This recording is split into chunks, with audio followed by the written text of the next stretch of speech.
How do I loop through a list by twos? I want to loop through a Python list and process to list items at a time.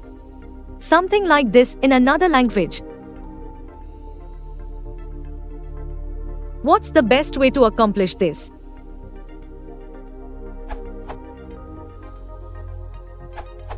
If you're using Python 2.6 or newer, you can use the grouper recipe from the itertools module.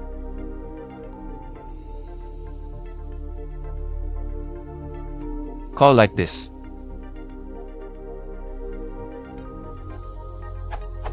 Note that in Python 3.x you should use zip_longest instead of zip_longest.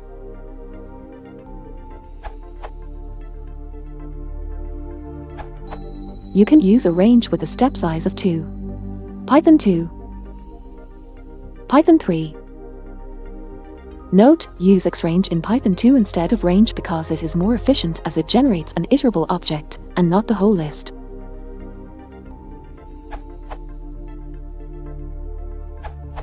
You can also use this syntax, L, start column stop column step.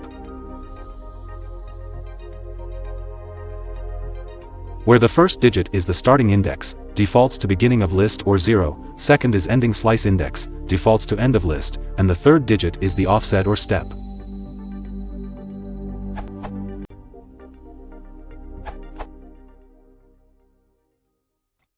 Kinda dirty, but it works.